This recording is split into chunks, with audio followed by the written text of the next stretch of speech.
Should be live right now. But hi, folks. Happy Wednesday. It's hump day. You know, funny part about that is there's like 3 mics where I work. You know, so. But And you don't mean microphones. Yep.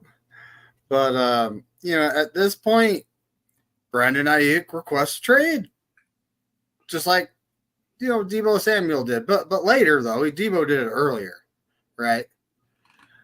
And it's like, I don't know what the Niners are thinking. They're probably still in negotiations with the guy. They don't want to pay him $30 million. I fully understand that. I'd be okay with 28 and a half, but that's it. I would not go above that. Just because it's like, you want a team around you, or do you want it to be just you and, Brock Purdy getting paid and then a whole bunch of mids and we're not going to be relevant? Like, it comes down to how many contracts can you actually have on your team, right? And, well, not only Brock Purdy, Nick Bosa, let's be honest here. So, we have the highest paid defensive end. At one point, we had the highest paid linebacker, which I don't think Fred Warner is the highest paid linebacker anymore, but he is up there. Tight ends, we had the highest paid tight end at one point. We never really have had the highest paid wide receiver, but Debo was in the high paid category for a while, right? But how many big contracts can you actually have on a team and still keep things together, right? Because you have to have those guys like last year we had our top level guys and then there was some fall off, right? We're top heavy. This year, yes. This year, it seems like they spent the offseason getting the middle class of the NFL back. And now we're, like our defensive line is way deep again now. Offensive line might be, especially with Hubbard and Parker, the 2 veterans that we signed. Then we drafted Pooney.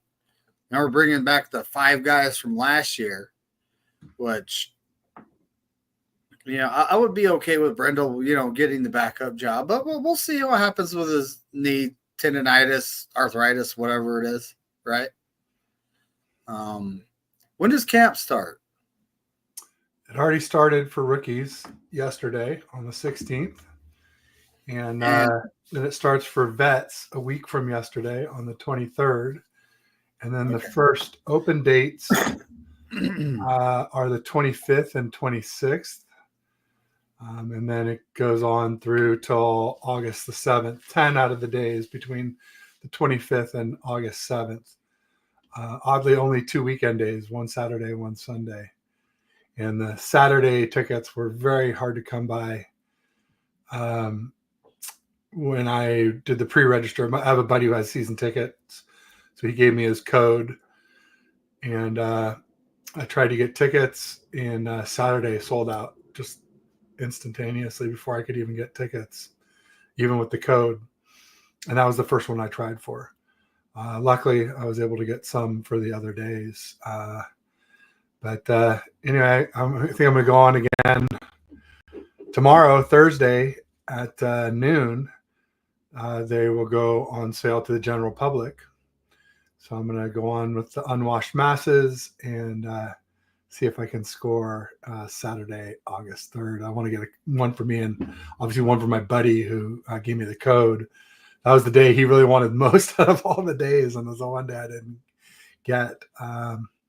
But we'll see. It'll be interesting. And always if you go to camp, there's a chance of running into somebody there who has extra tickets. And once they know you and know you're a content creator, they're usually a little more willing to part with tickets at reasonable prices, because basically during these early pre-sales, they cost $10. But last year they were going for 100, 150, 180 bucks for those top days. Oh, you gotta be. Yeah. For a $10 ticket. And so, it's I don't think it'll be quite as expensive this year for a couple of different reasons. One big reason is the economy is just not nearly as good this year as it was last year, especially in the Valley.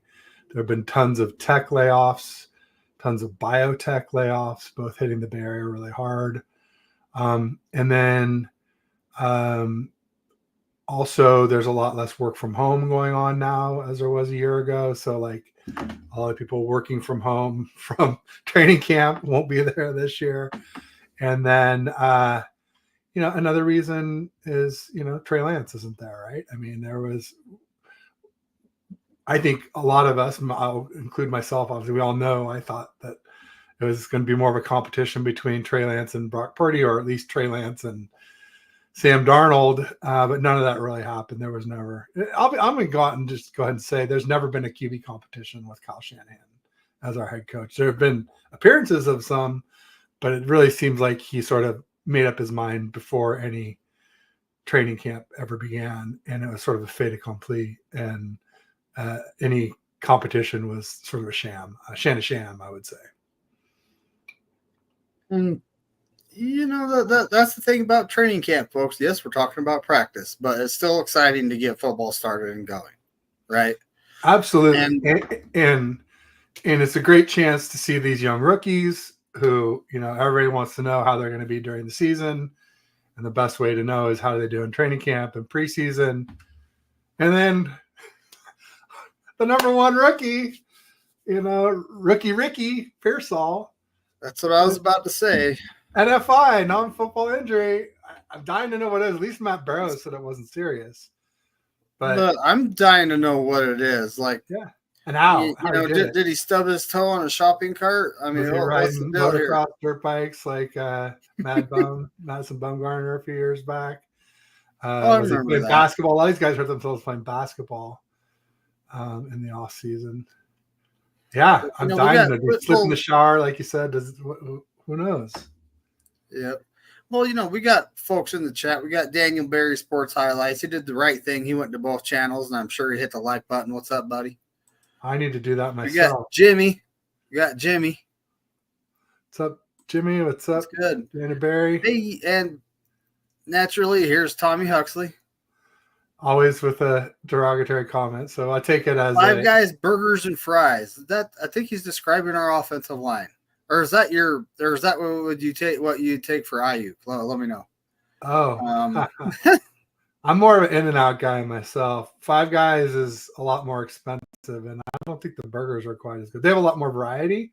I will give them that, like bacon and mushrooms and a lot more things you can put on Five Guys. But man, it costs at least twice as much. If I'm paying that much, if I'm paying Five Guys prices, take me to Shake Shack instead. I think they have a better burger than In-N-Out or Five Guys, but it costs about the same as Five Guys. So, 187 rolled in. Oh, there's Steve-O. What's good, buddy? Oh, that could be the case. You never know. Oh, he meant the O-line. That's our O-line. It's Five Guys, burgers, and fries. And Tommy, you just dubbed it, buddy. I'm going to start calling it that. To me, it's really like one guy, burgers and fries. One burger. It's like Trent Williams is the big Kahuna burger, and the rest are just a bunch of Fry Guys. Yeah, I know, right? But yeah, so at this point, Ricky Purcell's hurt. We don't know what's going on. They could take him off the list at any point, though. So just wait for that news, and maybe eventually we'll hear about his injury. The Niners don't like discussing injuries, right? Like Cameron Latou last year. Oh, he suffered a knee injury. We're putting him on injured reserve, and then all of these reports are coming out. Oh, he could come back mid-season. Why are they putting him on the? He's in recovery from that injury. It was catastrophic. So I just knew he was injured. I didn't know what. Hasn't really hit anything. I know it's his knee, and I know he's rehabbing it. I know that, but that's about all I know. Hufunga, he's running, right? He's getting himself back in shape. I don't think he's at the point where he's taking hard cuts yet, but he should be there towards the end of preseason, right? With Cam Letu, I would feel a lot better about him if it was like a hand or wrist or shoulder injury, that would explain all those drops that we saw last year in training camp. Because that's my big concern with him is even if his knee's fine, like, can he catch a damn ball? Because I guess we saw a little of it. He got a little better in preseason. So maybe he can keep stacking on that. That would be my hope. Oh, I like, where was it? Steve-O said he has COVID toe. This is for Pearsall. He has COVID toe, a.k.a. Tovid, for my dog source. I would trust Steve-O's dog a lot more than some of these people with sources out there. Oh, there's Red Jet. What's good? How's it going? What's up, Shell? How are you? And, it's just it's just interesting. Camp's about to fire up. We got guys injured. Greenlaw, we won't see anything about him, folks. He's, I don't think he's at the point where he can even start rehab yet, right? Assumably, I mean, it's been, I guess it depends on what timeline you're on, David. It just depends on if it's, if you're on the olden days timeline of 9 to 12 months, then yeah, he's got a while to go. 9 months from February would be like November, October, November. But if he's on the 6 months, which is sort of like the Cam Akers and some people wanted to say Aaron Rodgers timeline with these newer micro incision surgeries that heal faster and have less, infections and things like that. 6 months. Shout out to technology, buddy. That would put us back in the September for 100% ready to play. So then you back to August, we're in July, mid-July. He might start seeing some practice if he's on that timeline. But I think the 49ers will play it safe and they will make him wait. I think they'll put him on the PUP list. I don't think we'll see him play till a minimum October would be my guess. And I think that's why we got Devondre Campbell, who I think could be a really good linebacker for us. Not Dre Greenlaw 100%, but Dre Greenlaw may never be 100% again. He probably will, but he probably won't be 100% this season. It probably won't be till 2025 or later, if we're being honest with ourselves. Tommy says he's single for the first time in 12 years, and he's loving it. Yeah, I've been single a while, and started looking for a lady, but then I gave up. I said, nah, like, I don't know why, but it just didn't work out with the ladies I was dating. And then ones that you talk to for a few minutes, it's like, what in the world is going on here? This seems like a job interview, a date interview. And now it's like, I am dating a lady, but it just kind of happened. It's nothing I was searching for. But that's the best way. It is. It is. A lot of times, I said I give up, and then here it goes, right?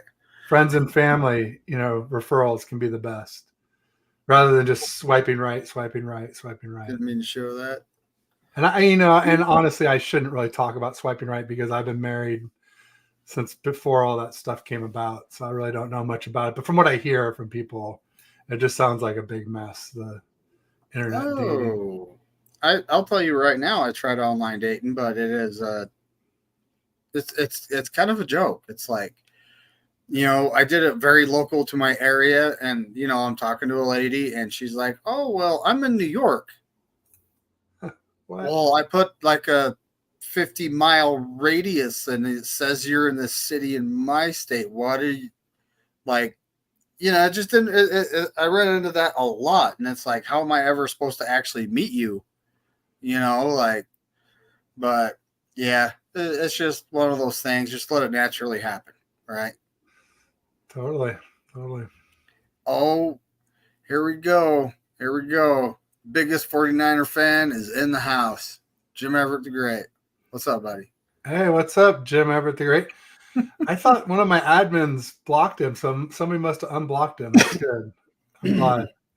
I've been missing you, Jim Everett, and I'm sorry you got blocked there for a while. So welcome back. And maybe I did it. So what would you take for Ayuk? Like in a trade? What would I take for Ayuk? Well, I mean, I think I've been pretty vocal about I would take a really good right tackle. I got James Durnall, and he's on his game yesterday. He was so flustered David Corona by the Ayuk news that he forgot the spud-faced cabbage liquor intro. And so we were like, what is going on with James? He's out of his mind over there in the UK. So what would I take for Brandon Ayuk? Yeah, I mean, I would take a really dominant right tackle. I saw somebody right as we were signing on. I don't know if it was right then that they tweeted it, but I saw the tweet right then. It's from early this morning, from 7 hours ago. Somebody asked, would you trade Ayuk for Devontae Adams? And this has been brought up in several discussions I've had with other 49ers fans. Yeah. And my answer is abso-freaking-lutely. I would trade Brandon Ayuk for Devontae Adams. First of all, because I think Devontae Adams is under contract, but I just think he's a better receiver. He's a proven wide receiver one in this league.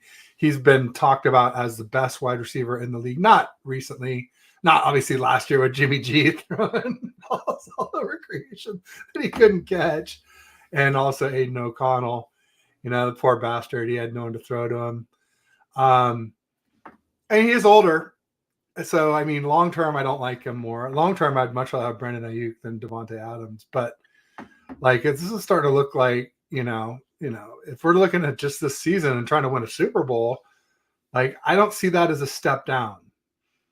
And so, at the very least, if not, maybe even a slight upgrade with Devontae Adams. Devontae Adams got a couple good seasons left in him, Yeah. I mean, all I need is I'm just looking at this season. Can we win a ring this season? Because the window's open. And I don't think it slams shut next year when we play Brock, because I think we'll backload that so far that it'll take years to really hurt us a lot. But I do think even if we can pay everyone, which is what everybody looks at first, like you were talking about, how many top guys can we afford? I think it's 5 or 6. You can afford 5 or 6 top guys, top of their market. But the nice thing is that most of those guys that were top of the market when we paid them are not top of the market anymore. Trent Williams is not. Kittle's not. Well, Kittle's still pretty damn close for how long it's been since you paid him. Fred Warner kind of isn't, but he kind of is. Christian McCaffrey definitely is. Who else are we talking about? Juice obviously is, but fullbacks are cheap. Juice is old. Trent Williams is up there in age, but he's got a few years left in him. It's like comes a certain point in time where it's like, what are we doing here? But at the same time, I do like Ayuk, but there's a lot of folks that say we're not a contender without him. I do not agree with that. I do not agree with that either. I think if we can protect Brock better, then we can get a lot more out of the weapons we do have. We don't even know what Ricky Pearsall is going to be like, Jacob Cowing.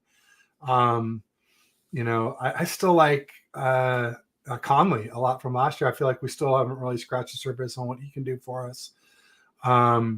There's still a chance that Danny Gray or Ronnie Bell could turn things around. I'm not going to bank on it, but I'm not going to rule it out either.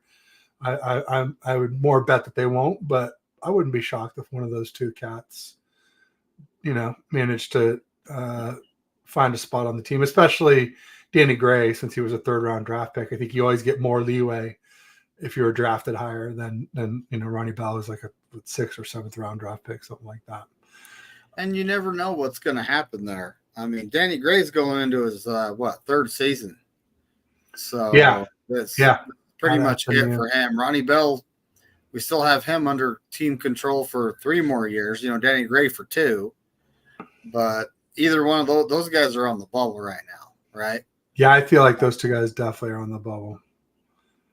And I mean, if we sign Ayuk, then that kind of puts like Debo on next year's bubble, in my opinion, because now we have some contracts coming due and we have to pay Brock Purdy.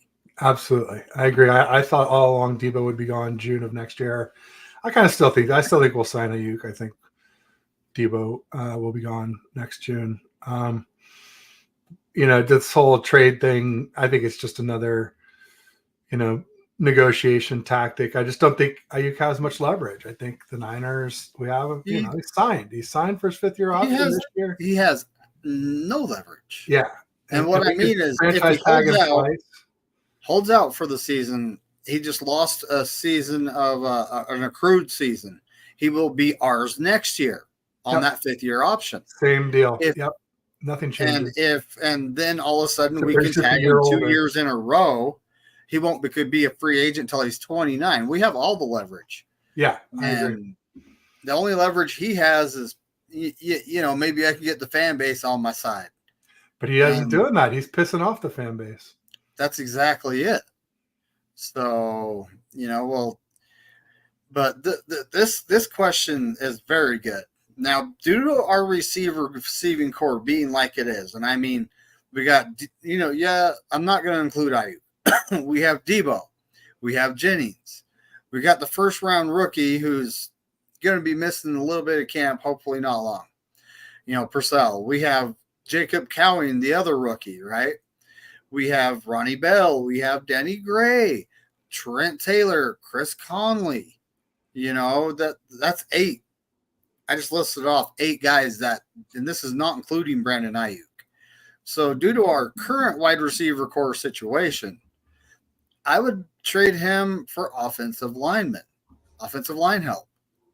And it would be him because how wide receivers are valued a little higher, it would be offensive linemen and draft picks. But I would want a guy that's under team control for a couple years and has already proven himself to be pretty good. Yeah, I would add center to right guard. I think a really amazing center is almost as good as a really good right guard. So that's something Kyle Shanahan, he tried to get a long time ago, Weston Richburg, right? Yeah. And he tore his propeller out. And then he got Alex Mack, and Alex Mack decided to retire, play for us for a year and retire. And let's face it, Alex Mack was an elite center for many years, but he wasn't an elite center on the 49ers. He was still good. He was still very good pass blocker, but his run blocking, he was a little old. He couldn't get out there and throw guys around like he could in his earlier years. But there we go. James Darnell. Yep, he did. He pissed us off. He did. Well, I think Ayuk just knows that once he signs, all will be forgiven, and probably the fines will be forgiven too, and for holding out. And well, he's got to get to that point. You know, he even went in and had a meeting with us, and they talked to him, and I don't know what was discussed. Not really been let out, and now all of a sudden, I'm requesting a trade. Okay, come on, guys. Come on. You can do better than that, right? I think Debo did the same thing. So I just think he's just he's scratching and clawing, trying to get the 49ers to pay attention to him, to up their ante any way that he can.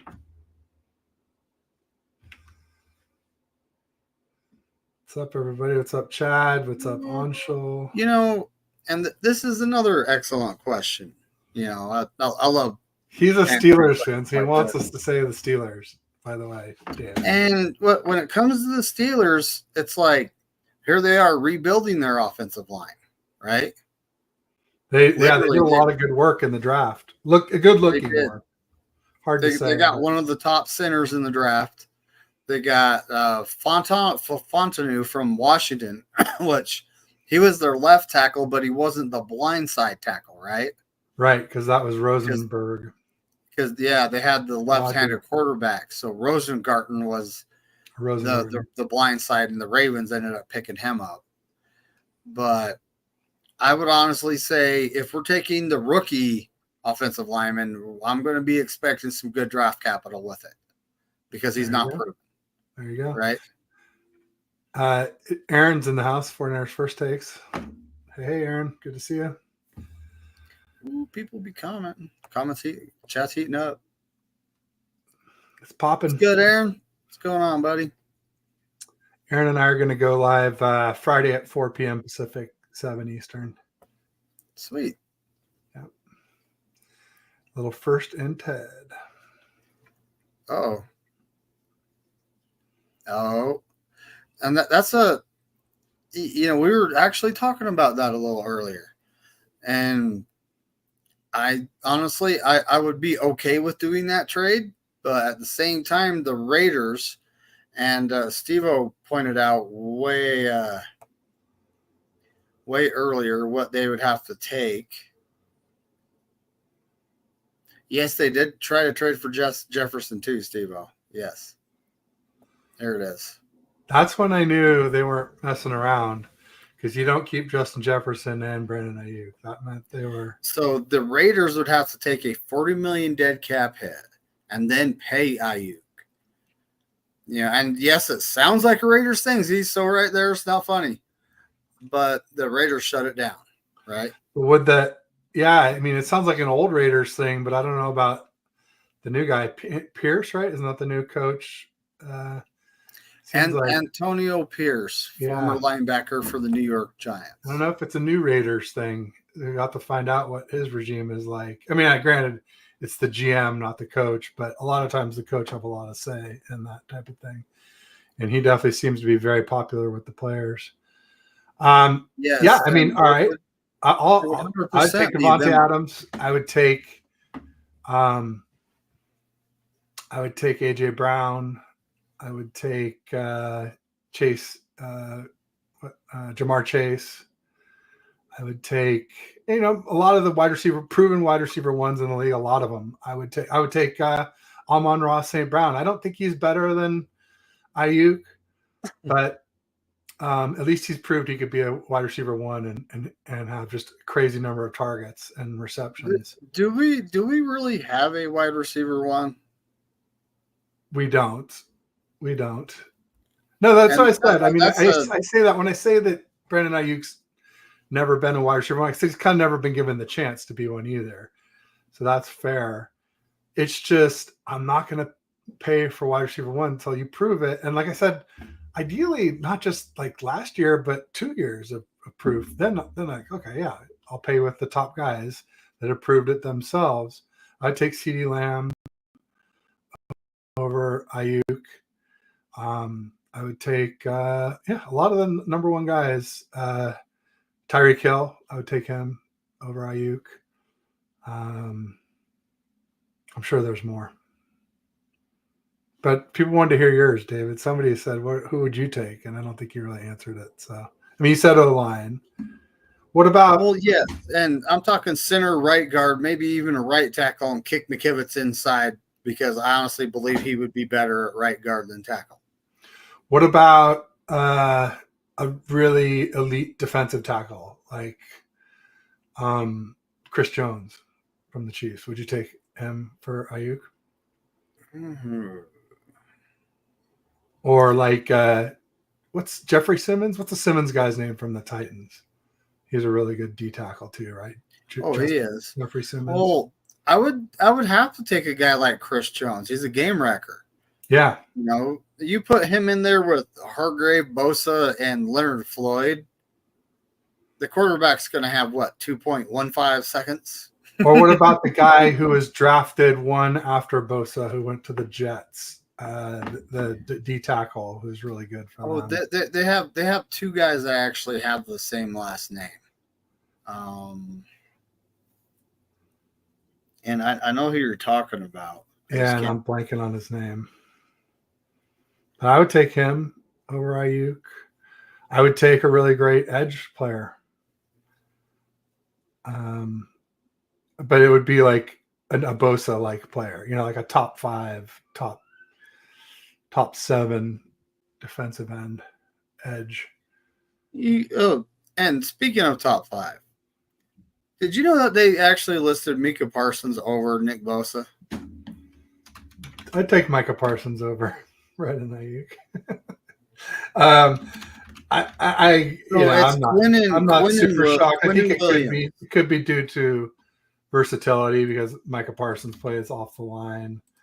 He's a little more versatile than Bosa, and he has like crazy pass rush win rate. I think it's because of rushing so much from not from a set position against the top pass blockers, the way Bosa does. Wow. Did you know that we had? I mean, I don't agree with it. I would take Bosa over Micah Parsons, especially, and that's just play wise. And if you get into like Quinnen Williams, that's the guy's name that I was looking for. Yeah, Quinnen Williams. They also have Hassan Reddick. Did you know that the guy I don't think Hassan Reddick? Well, it's Cleveland Farrell. Oh, they have Javon Kinlaw. Cleveland Farrell. Yeah, the Jets have Kinlaw. I would not take him. But Hassan Reddick is kind of right on the edge of like those top edge players that I would take over Ayuk. I don't think I would take Hassan Reddick for Ayuk. But again, you know, it doesn't have to mean that they're a better player than Ayuk or like higher than him on the top 100 list or anything like that. All it has to be for me is a better fit for the Niners for this year to help us win a Super Bowl. That's really all I'm looking at. I'm not looking at the long-term ramifications. That's why, like, you know, Devontae Adams, like clearly his shelf life is, you know, likely to be a lot less than Brandon Ayuk's. And Brandon Ayuk should play for several more years than Devontae Adams at a high level. But for this year and next year, I'd be cool with Devontae. And sounds like Aaron would too. Hey, we got Jess in the house. What's up, Jess? That's right. And folks, if you're not subscribed, East Coast Red and Gold will have Brent Jones on tonight.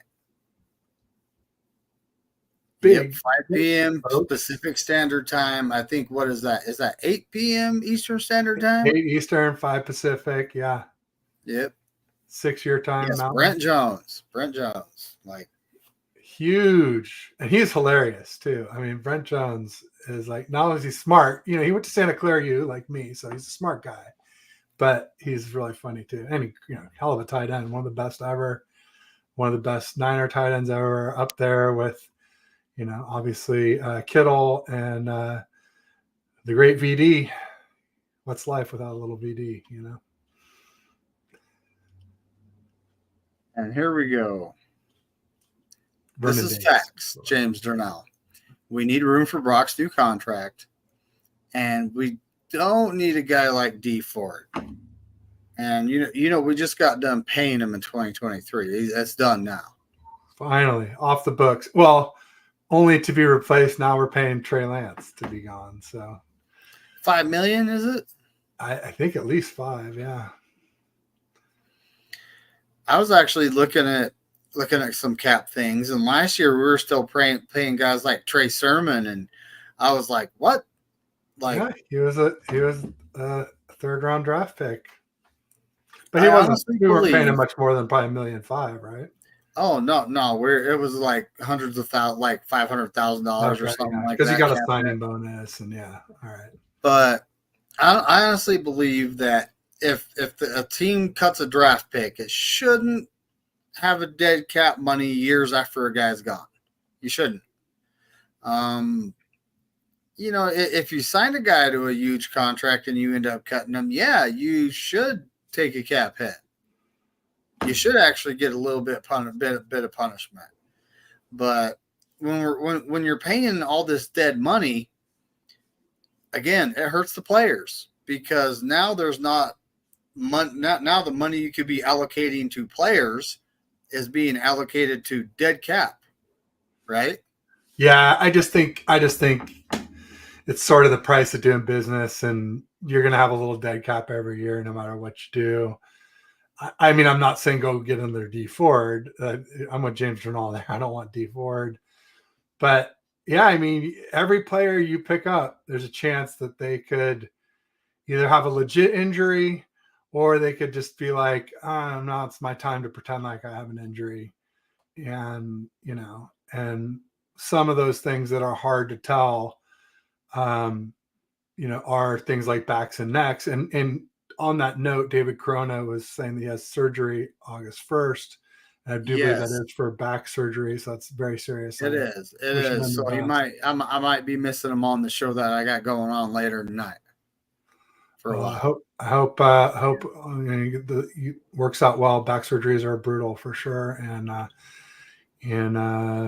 good news is that the technology's gotten a lot better. So, not as bad as it once was. So, Damien, I think we all do, buddy. I think we all do. And another Lombardi trophy to go in the case. Then while they got it open, they can dust off the other ones real quick, like, get a picture of it so I can do something else back here. Put up 6 Lombardi trophies. It's time. I would do something. I would do something like that. I would make It'll be my the own 30th anniversary, so it's time since number 5. Yeah, I mean it's gonna be a minute, but I am getting you got the flag I'm probably getting. At least I think it's that. The UK? Is that a UK flag? It is a UK flag. Yeah, I've been flying that for well over a year. I got that. And my plan is it's going right here. I'm gonna get the slightly smaller one because I got these 2 big ones right now. We got the Mexico flag and just the normal. But then I'll put the UK up over here, and I'll move all these cars. They'll be probably below it, somewhere around there. Just redecorate the wall a little bit. It's great. It's a great thing to get for sure. Absolutely. And, George Kittle got one. So definitely time for you to get one too, David. It is. Yeah, I saw George Kittle got one. That's awesome. Yeah, that was huge. But, so camps are right around the corner, right? When it comes to player news, there's not necessarily a lot going on. Some top 10 lists come out. And Fred Warner is actually on the top for the linebackers. Second is Roquan Smith. No surprise, right? Not really. And that's how I look at it. It's really not. He's a good linebacker. And I think it's a big drop after those 2 too. And so the one that's kind of controversial, and I mean, just because he's a pass catching tight end, he doesn't block, is the tight ends, obviously. Kelsey. Kelsey's number 1, Kittle's number 2. This is how NFL execs, coaches, and scouts. And I don't know who they talk to, right? I don't know who these guys are. But so Kittle's number 2, which I honestly he does a lot more than just catch passes. He's our 6th offensive lineman a lot of times. He's run blocking. And he's even blocking for guys downfield that catch passes so they can get more yak. So he does a lot more than just catch pass, right? But then you got we go over to safety. Hufanga is number 9, which I truly let's believe. stick back with tight end real quick. Let's not gloss over that real quick, because I do want to say one thing about that, and that is 3 rings, which is what Kelsey has. And yes, and pretty big performances in all those Super Bowls. And so that's really, I think, what kills Kittle is 0-2 in Super Bowls, and really was a no-show. Other than the offensive pass interference play call back in the first one, and then and granted, he was open some, and Jimmy missed him. I'm not going to blame him, but people don't pay attention to that. Just like smart people know that Devontae Adams suffered last year because of Jimmy, but most of the people are just like, "Oh, Devontae Adams, is he washed?" So. Anyway, I think that's what plays into it a lot. Is not only 3 Super Bowl wins, but big contributions in all 3 of those wins by Kelsey. And so, what's more important than winning a Super Bowl, right? I mean, that's everything. And so, I think that I think until Kittle wins at least 1 or 2 Super Bowls, the whole blocking thing, nobody gives a rat's about it. Especially in an offensive-driven league, passing-driven league. And it's sad because I made that argument for years, but now I'm starting to understand. I just see it like I'll see these things and I'll see what people say underneath, and it seems pretty consistent. Like that's sort of the prevailing wisdom is just like, win some rings, Kittle, have some big performances in those Super Bowls, then we can maybe reassess. My good friend Damien is pointing it out. So I call him James because he's not like Jimmy's a term of endearment, and he's not with us anymore. So he's James. That's how I look at it anyway. I mean, I called him way worse than that when he was here, but now that he's gone, I just call him Jimmy G. I'm like, whatever. I don't have time to call him Garbage Opolo or, I forgot all the different horrible names I had for him, but there was a ton. But I'm trying to just let it go and let his own performance have fallen on his face speak for itself. That's exactly what happened with the Raiders. Remember, all these people, and I mean a lot of 49, not like, I'd say half the fan base, was going, Jimmy wins. He wins games. Yeah. Okay, what happened over there in Vegas, folks? If he's such a winner, why did he get benched for a rookie? He led the league in interceptions. He also led the league in not throwing touchdowns. It was a rough year for JG, porn star Jimmy. Tough scene.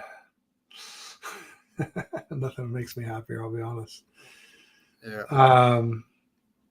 Damon said, you have a point, buddy. He's got a point. Yeah, catching, blocking, and all around. Yeah. Damian Lee says, are the Rams still relevant? I think my shirt says honestly, so. I think they are, but when it comes down to it, I don't think they're the 14-3 team. No.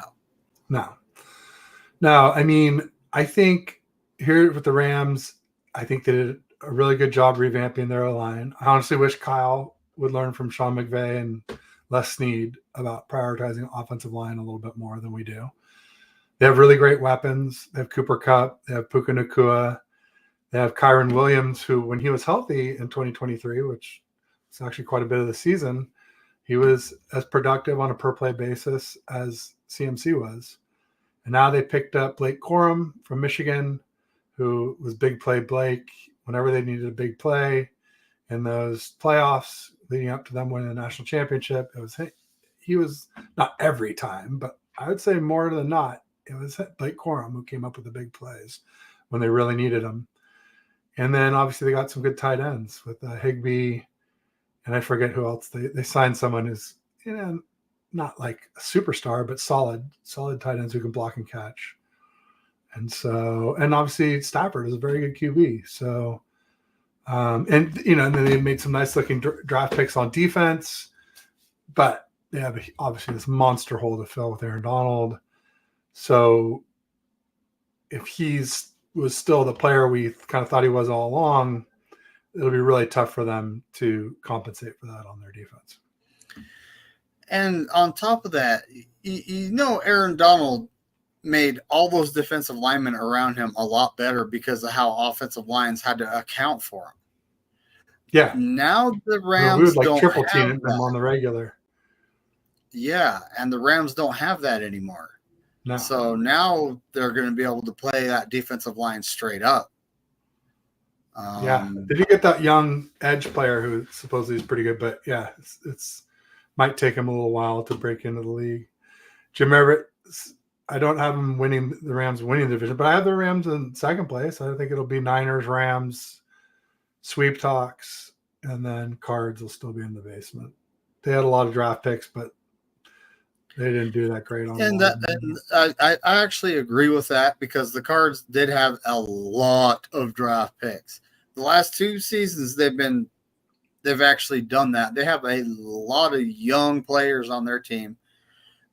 it's kind of like a full-on retool rebuild, except for they're keeping Kyler Murray, right? But we'll see how that works out next year or the year after. I'm not sweating the Cardinals this year, although they are pesky. They always have been, but I'm not necessarily sweating them this year. The Seahawks, I kind of feel like Russell Wilson had our number at this point. If we sweep him again this year, I'm definitely going to say he had our number. Yeah, Geno doesn't do so well against Brock Purdy, No. At least not so far. So we'll see if that continues. No. And they still got some. Rams. I had Candace Hagens on, who's this Ethos Seahawks creator. She's great. She's a new mom too, so congratulations to Candace. And she was just basically saying like they have no linebackers and their O-line couldn't stay healthy all last year, and so it's like she's sitting there trying to tell me how they're going to be so good. I'm like, no line, no linebackers. That sounds like some pretty big glaring weaknesses. But obviously they have great receivers. They still have some good tight ends, a good young running back. So maybe. They did, though. They invested in the O-line, and it's like, I do wish Kyle would take a page out of that book. But their guys all got hurt. Lucas and Cross got hurt. They got this. I know they got the guy Olu. Oku. It was a Michigan center, not the one we got, obviously. Not Nugent, who we just got. But last year they drafted him in the 5th round, and Olu Tommy or something like that. And I know my buddy who played center in high school. When I go to the games with and whatnot, I got my season tickets, buddy. He was crushed that the Seahawks got him because he thought he was going to be a good center. So we'll see. I think the guy might start this year for them at center. Well, this is all yet to be seen. We'll see how the season rolls out. Hopefully both games actually mean something this year. We're not playing our practice squad guys against them in the last game. Oh, we don't play in the last game this year, do we? Probably not. Nope. Got Jason Captain Niner Smash Massey in the house, and Platform 246 Lawrence Jackson Jr. LJJ in the hizzy. That's right. He made a video yesterday, folks. It's kind of short. You should go check it out. But at this point, it's just to hurry up and wait and see how things roll out. We do have some cap money. I'm not sure what number that would be exactly. I could, possibly find out from Jason Hurley at some point. But I honestly think the money's not necessarily allotted to sign Brandon Ayuk, because if we sign him, then his cap hit actually goes down this year, which it's kind of crazy. If we trade him, I don't think we're taking much of a cap hit because he's on his 5th-year option, right? So it does kind of make sense to trade him because you would actually free up some cap space. But at the same time, we'll see what happens, folks. I'm not in the front office, so I don't say what happens. But in my opinion, he is one guy on a 53-man roster, right? And we are still contenders with or without him. Hopefully with, because he is young and he's going to be around a while, right? And I honestly think Kyle is shifting his philosophy a little bit, especially with the 2 offensive linemen we took, right? Normally we take offensive linemen that are really good run blockers, right? These guys are really good pass blockers and kind of, decent at run blocking. They're not killer at run blocking like McGlinchey and Burford. Actually, he's a good run blocker, but they're not. It's not necessarily their specialty. Their specialty is pass blocking. So it's kind of a shift starting to happen, and it's all because Kyle found his guy, his quarterback.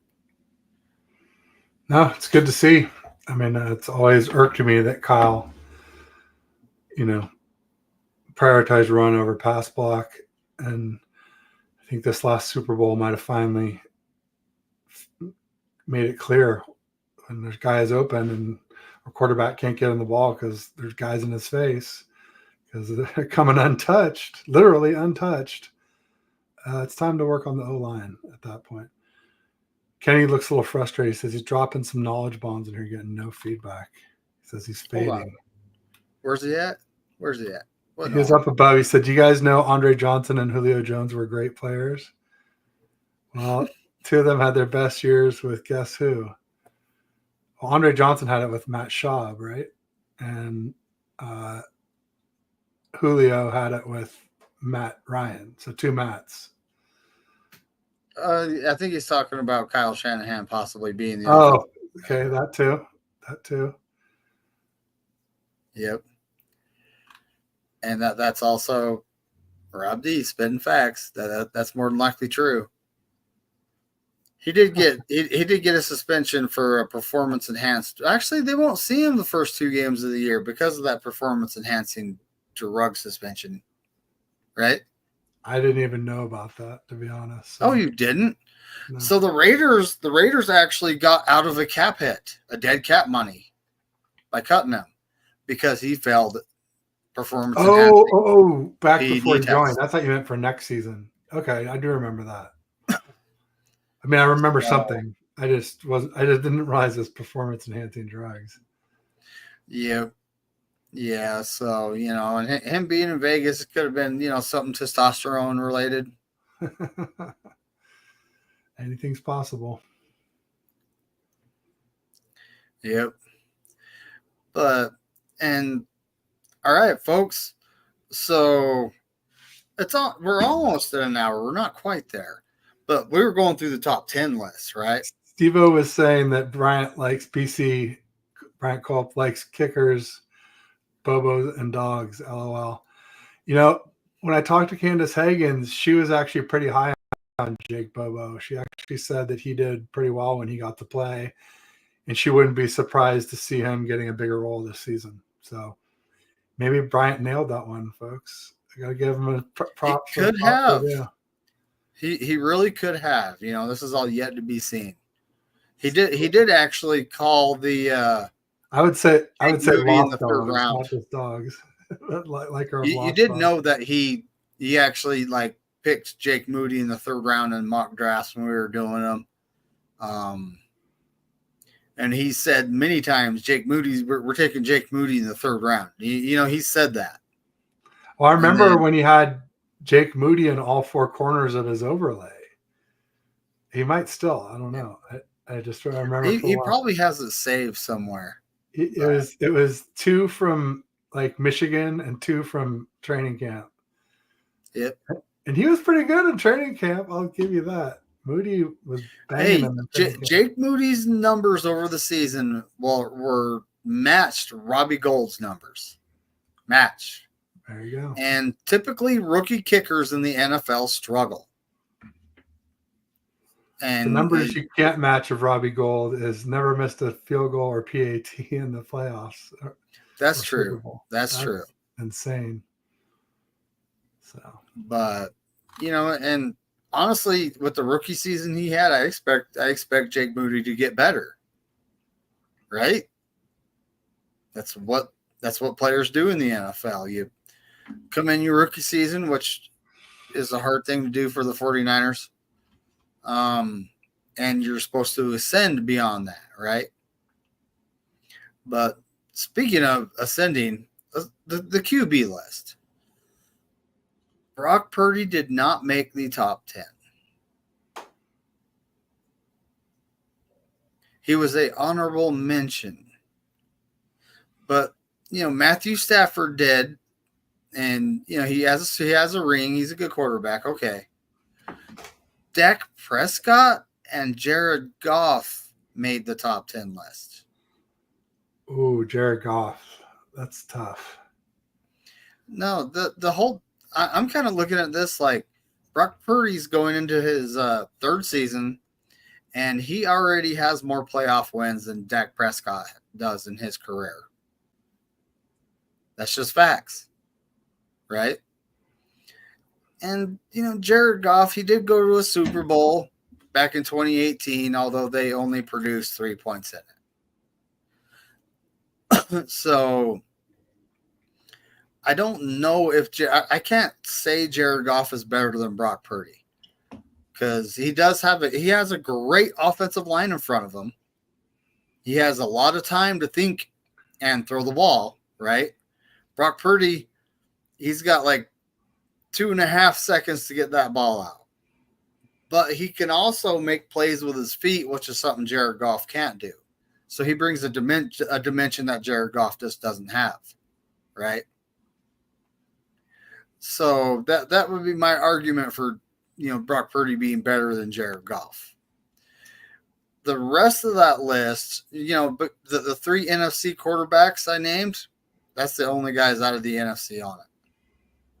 The rest of them are all AFC, Patrick Mahomes, Joe Burrow, Josh Allen. It's just, CJ Stroud was actually rated up on that list. I'd take CJ Stroud over Brock Purdy. I've said that. But it's just one of those things, he's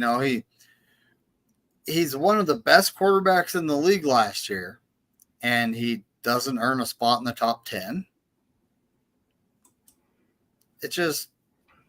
I'm looking at it like, really? But, this is, again, voted on by execs, scouts, and coaches. So I honestly believe Brock Purdy could win 2 Super Bowls and people are still going to find reasons to discount him because, he was the last pick in the draft and, he's small. He wins games, folks. He's a good quarterback in Kyle Shanahan's system. Yes, he is. Yes, he has a good team around him. Most quarterbacks, rookie quarterbacks coming into the league, come into rebuilding teams.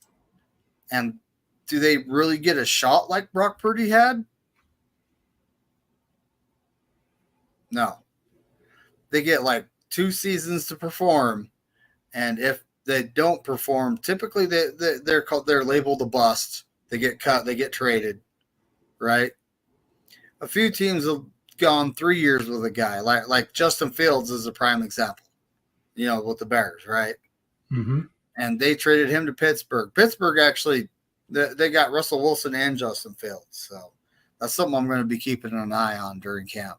That ought to be interesting. But, yeah, Brock Purdy did not make the top 10 list, folks. And how Brock Purdy is, and, when he was being recruited to Alabama and Nick Saban told him, you're not a good quarterback. And then he's like, I want to beat that guy. This is the type of mentality I hope Brock Purdy brings to the season. Staple that top 10 list on the top of your locker so you can look at it every day. There you go. Right?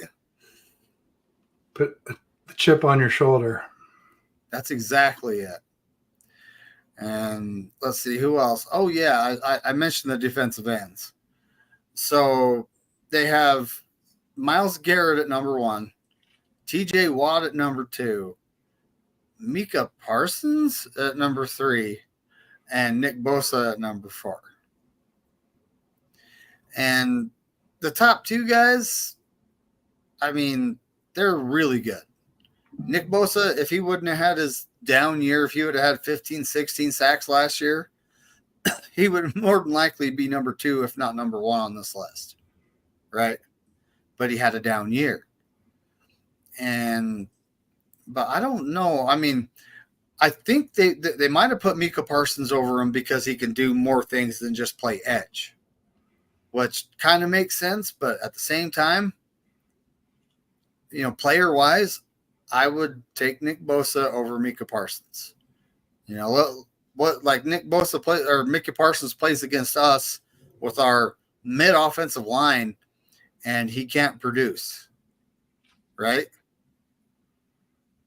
Fair, yeah. And then there's also the personality side of it too, where Micah Parsons is has character issues. Let's be frank about it. So I think those two things, should give Bosa the edge. But, again, maybe they're holding Nick Bosa's injury against him, his ACL. I don't know. Missing that most of that season. I don't know. TJ Watt's been injured too, so. Ooh, Steve does have a good point. Like, we don't know the execs, scouts, and coaches that they actually talked to. I don't know if it was the whole league voting, but right? No, I don't know if it was the whole league. But so what other list was that? The last of the lists? I think it was. So I saw another list that regarded yak, yards after the catch. Kittle and Debo are 1 and 2 on this list. Debo actually shows up on the list 3 times. This is top 7 is all I saw. He showed up on that list 3 times for 2021, 2022, and 2023. George Kittle showed up, and he's number 2 on the list. George Kittle is actually number 1. And that was 2018.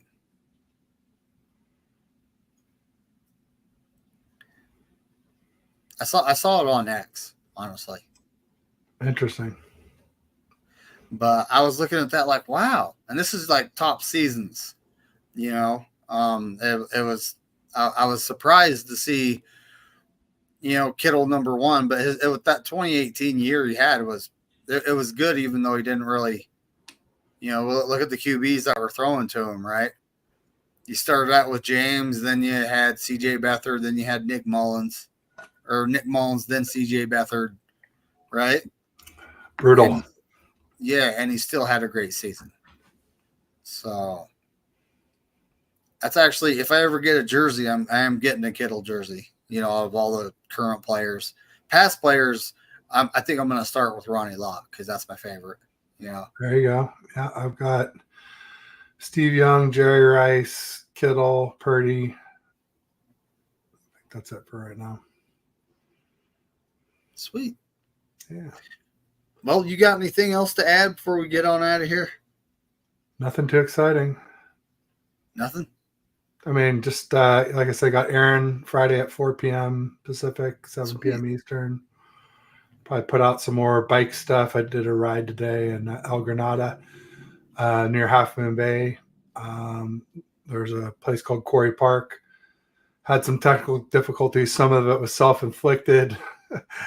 I was going up the hill the first time up with this guy that met me there. And I just was huffing and puffing. I was dying.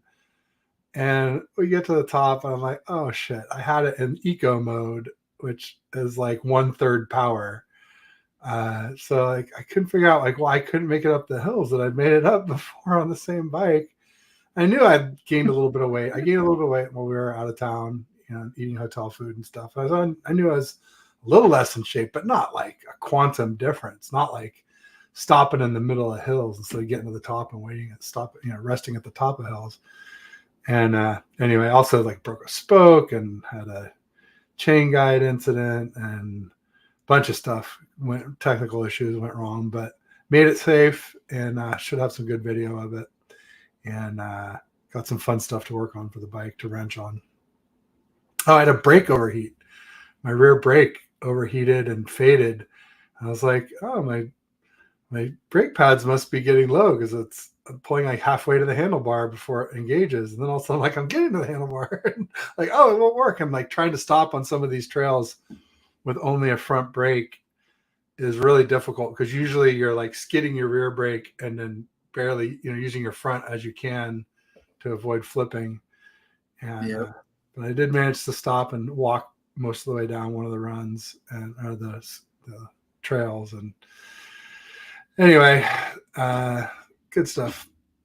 Lots of stuff to work on. Stuff to tweak on the bike. I ultimately need to get a frame mounted battery because Oh, there you go. No, I'm laughing. I biff. I record the biffs for sure. I had two when I was out at Fort Ord, and one of them is in, I think it's in the second video, but it's a long video. It's like a 50-minute video. But if you just look unlike my Niner stuff, with my bike stuff, I actually catalog the times and what happens so that people can skip around and skip the boring stuff. And it says my first fall and my second fall at Fort Ord, I would have definitely showed it. It's just, I use my iPhone on my chest on a cheap chest mount that I bought. And sometimes my iPhone does this weird thing where you hit video, and instead of taking one long video, it like takes 100 1 second to 4 second little clips of a video. Like, I don't know what the hell that is, but it is so annoying because you have to go back and erase it all. And anyway, the other wipeout was in one of those 1 second clips, and I wasn't going to go through like 100 clips to find the one where I wiped out. So I definitely deleted that one. But normally I post it all. The wipeouts are kind of, I mean, unless I get hurt, it's kind of fun to show when you wipe out. It's pretty rare. I'm usually, I err on the side of safety. I'm 53. I'll be 54 in September. I'm a big guy. I do wear like steel or metal elbow pads and knee pads. But I got to be available to take care of my kids in the evenings and weekends. So I can't limit myself. When I hurt my calf, my wife was just like, oh man, she was ready to kill me. But luckily it didn't really lay me out for more than a day or two.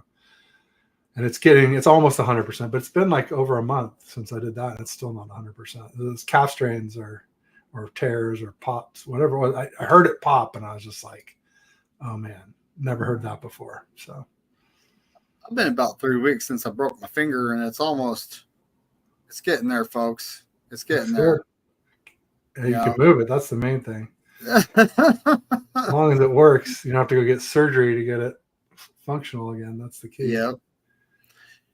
All right. Well, in a little less than 20 minutes, folks, Brent Jones is going to be on East Coast Red and Gold. So go check it out. Check it out, folks. Good stuff with those guys. Thanks, David. Appreciate you. Get on out of here. Everyone have a fantastic night, and I will be live later with the crew. So don't forget to tune in for that. Peace. Go Niners, and as Corey Davis says, F all.